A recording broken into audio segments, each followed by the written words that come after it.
Olá, bom dia a todos. É com grande satisfação que damos início a mais um painel tributário preparado pela equipe técnica da CCA Bernardon.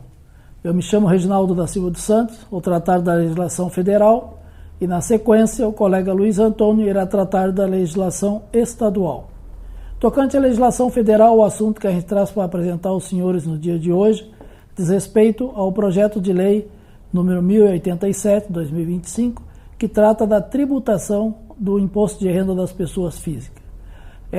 Esse projeto de lei, que foi agora aprovado no Senado, ele foi encaminhado para a sanção presidencial e, em sendo aprovado, sancionado sem nenhum veto, nós teremos algumas alterações bem significativas nessa tributação. Esse projeto de lei ele promove uma alteração na tributação das pessoas físicas em 2 pontos. Em primeiro lugar, ele cria uma tributação mínima para os contribuintes com renda elevada, com rendimentos elevados. Em contrapartida, ele reduz a carga tributária das pessoas físicas com baixa renda. Então, seriam esses 2 pilares. Com relação a uma das alterações principais que está no bojo desse projeto, em função até da tributação de altas rendas, diz respeito à tributação de lucros e dividendos, que é isso que tem mexido muito com o meio empresarial. Foi criado uma tributação dos lucros e dividendos sempre que esses pagamentos superarem a R$50 mil por mês. Sendo a distribuição com valor superior a R$50 mil no mês, haverá uma tributação de 10% na fonte, como um imposto de renda na fonte. Então, não é ainda uma tributação definitiva. Então, será uma antecipação do imposto que vai ser calculado na declaração de ajuste anual, com algumas alterações que nós vamos ver mais adiante.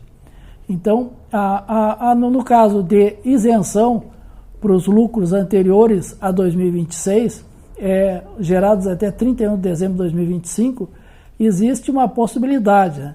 A possibilidade é que as pessoas jurídicas elas terão que fazer a aprovação da distribuição dos lucros gerados até dezembro de 2025, e essa aprovação terá que ser realizadas até 31 de dezembro de 2025. Então, as pessoas jurídicas terão que deliberarem sobre a distribuição de lucros gerados até 25 nos períodos de 26, 27 e 28, para fins de pagamento ou crédito ou entrega a qualquer título.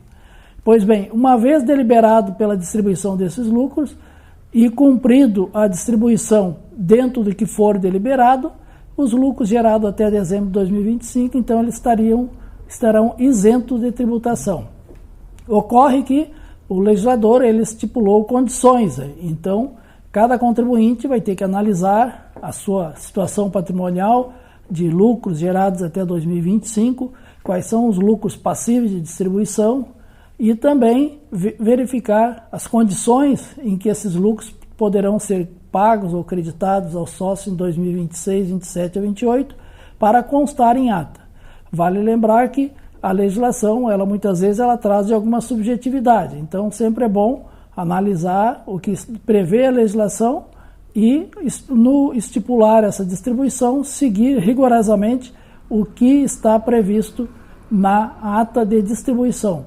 Porque, como a gente, analisando o próprio teor da legislação, ele prevê que a distribuição terá que ser realizada dentro do que está previsto em ata. Então, aquilo que for constar na ata terá que ser cumprido no período de 26, 27 e 28 para que a pessoa jurídica, a pessoa física beneficiária, né, as pessoas físicas, tenham a isenção desses lucros. Vale dizer que a tributação dos lucros é só para os lucros pagos para pessoas físicas.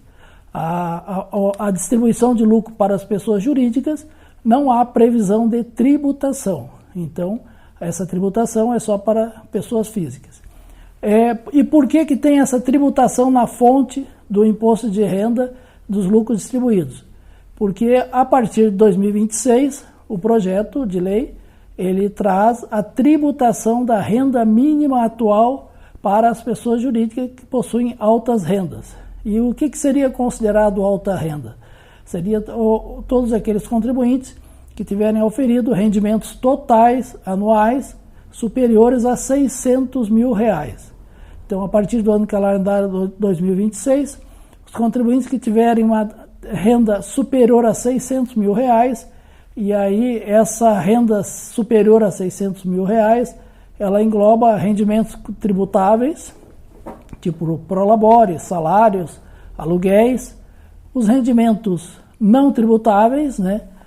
Os lucros seriam deles, né? Isentos, que antes eram isentos, os lucros, rendimentos com tributação exclusivas e outros rendimentos. É lógico que o legislador agora, ele previu também algumas exceções, então não serão computados para fins desse valor de renda mínima de 600 mil, alguns rendimentos que está previsto na lei, que seriam os rendimentos de poupança, os rendimentos de doações, heranças e alguns rendimentos de aplicações financeiras, dentre eles LCI, LCA, os CRI, os CRA e outros, né? Não vamos aqui relacionar todos, citar todos, que é bem grande a extensão da lista. O que nós temos? Essa tributação, o contribuinte que tiver uma renda superior a R$ 600 mil, mesmo considerando as exclusões, né, ficará sujeito a uma tributação de 10% para os lucros superiores a 1.200.000 e para os lucros entre 600 mil e 1.200.000 a tributação será progressiva, de 0% a 10%. Então, esse é o motivo de que os lucros, né, quando distribuídos, passarão a sofrer a incidência da tributação de 10% quando superiores a R$ 50 mil. Com relação à tributação das altas rendas, seriam esses aspectos. Agora nós temos o projeto de lei, ele traz também, então, uma contrapartida, né? A contrapartida é que de redução da carga tributária daqueles contribuintes de baixa renda. Então, os contribuintes que tiveram uma renda tributável de até R$ 5 mil por mês ficarão isentos, não terão tributação de até R$ 5 mil e também haverá um redutor para as rendas de entre R$ 5 mil a R$ 7.350. Então, há uma redução de carga tributária para os contribuintes com essa faixa de remuneração de rendas tributáveis. É lógico, como eu tinha dito antes, a tributação, o imposto de renda na fonte, né, sobre os lucros e dividendos, ele é uma antecipação. Na declaração de ajuste anual, o contribuinte, então, vai fazer o ajuste de todos os rendimentos que foram tributados na fonte, a título de lucros. Esse imposto de renda vai ser utilizado para fazer frente ao imposto de renda que será devido no adicional de 10%. Se for retido o imposto maior, o contribuinte terá devolução. Se a retenção for insuficiente para esse adicional de tributação de 10% das altas rendas, haverá uma complementação, tudo isso apurado na sua declaração de ajuste anual. Além disso, nós temos aí também a legislação prevê um limitador de tributação, né? De forma que a tributação dos lucros, dos 10% dos lucros, somada à tributação, à carga tributária da própria pessoa jurídica, ou das pessoas jurídicas, onde o contribuinte possui investimento e recebe lucros e dividendos, que essa tributação não ultrapasse a 34%, ou seja, que é a tributação que as pessoas jurídicas têm hoje, somada ao imposto de renda e à contribuição social. Para fazer essa verificação, o contribuinte terá meios disponíveis, né, para demonstrar se os lucros que ele recebeu e que sofreram a tributação de 10%, mais a tributação que a pessoa jurídica teve, que o somatório dessa tributação não represente uma carga tributária superior a 34% em relação aos lucros da pessoa jurídica. Então, sempre que ocorrer isso, que a carga tributária total da pessoa física, os lucros que a pessoa física recebeu, mais os lucros, a tributação na pessoa jurídica, se ultrapassar 34%, a pessoa física terá um redutor desse adicional de 10%. Então, o que fica aí o recado? O que os contribuintes já podem, começar já a se mexer na cadeira, como se diz, para avaliarem, a distribuição, em especial até dezembro de 2025, se planejarem para fazer essa distribuição, a aprovação da distribuição dos lucros gerados até dezembro de 2025, para que eles fiquem isentos quando distribuídos em 26, 27 e 28. Isto porque o projeto de lei prevê que a aprovação da distribuição desses lucros deverá ser feita até 31 de dezembro de 2025. E o contribuinte, por óbvio, vai ter que provar que essa deliberação ocorreu em 2025 ainda. Provar pelos meios possíveis de prova, registro de uma ata na junta comercial ou outro que o legislador venha a estipular. Mas o principal deles hoje, por enquanto, é o registro na junta comercial. Com relação à legislação federal, o recado que a gente gostaria de transmitir aos senhores seriam esses. Fiquem agora na sequência com o colega Luiz Antônio, da área estadual. Nos encontramos no próximo painel tributário. Um abraço a todos e até lá.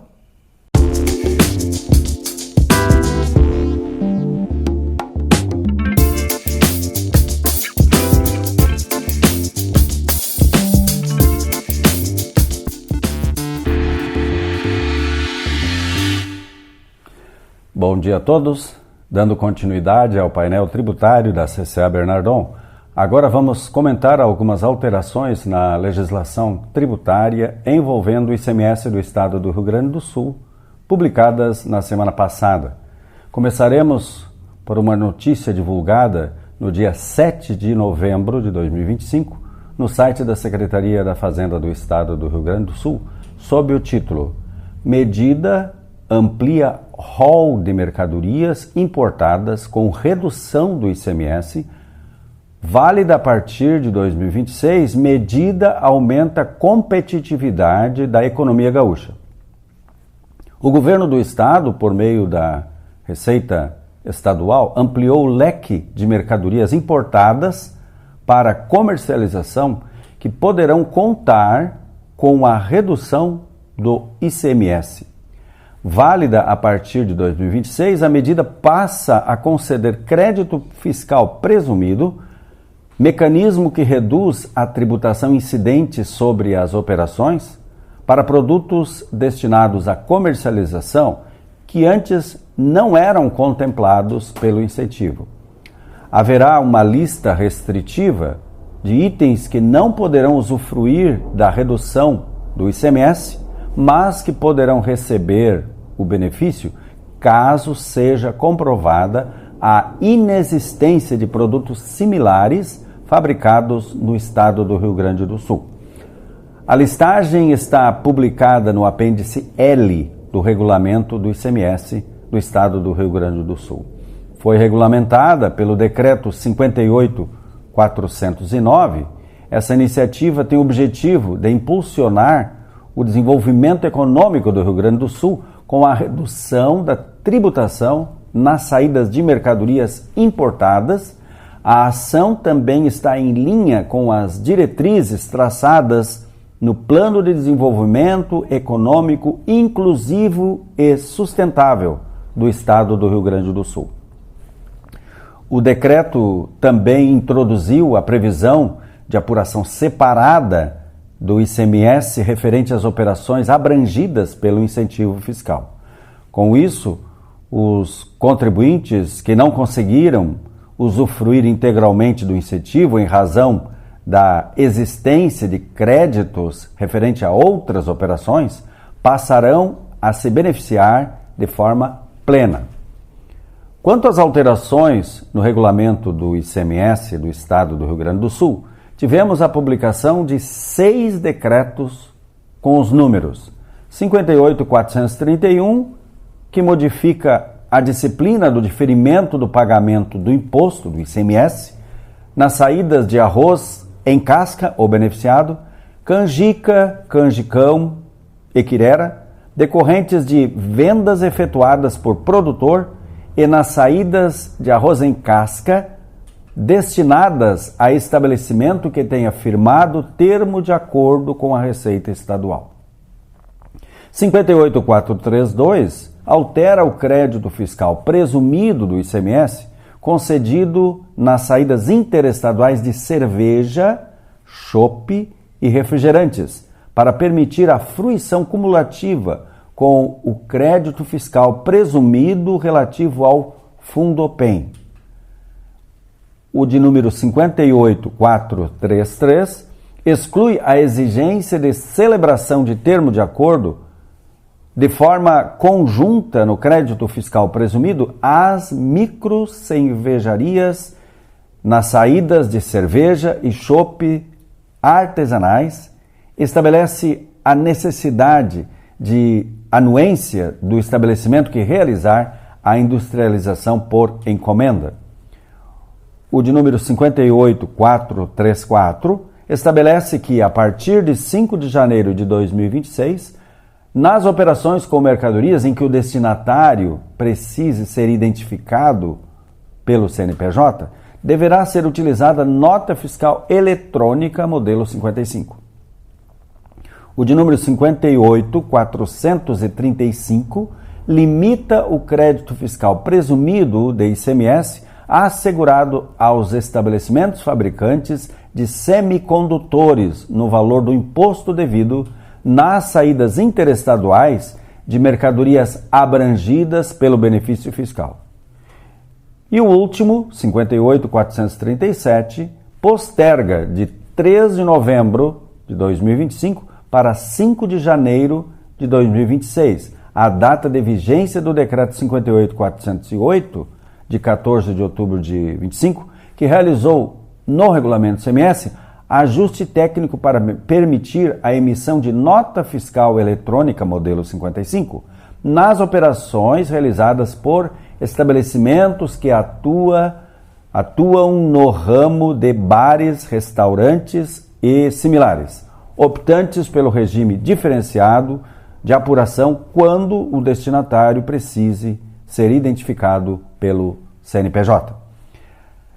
Já em termos de orientações normativas, tivemos a publicação de apenas uma instrução normativa, de número 96, dispondo sobre os procedimentos para a emissão de documento fiscal nas operações de exportação em consignação realizadas via e-commerce e destinadas a instituições e intermediadores comerciais situados no exterior.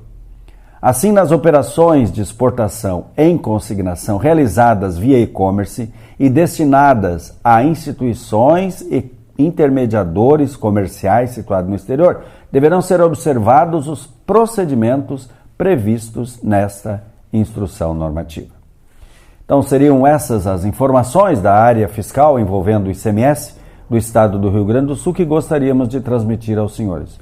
Um bom dia, uma ótima semana a todos e até o próximo painel tributário da CCA.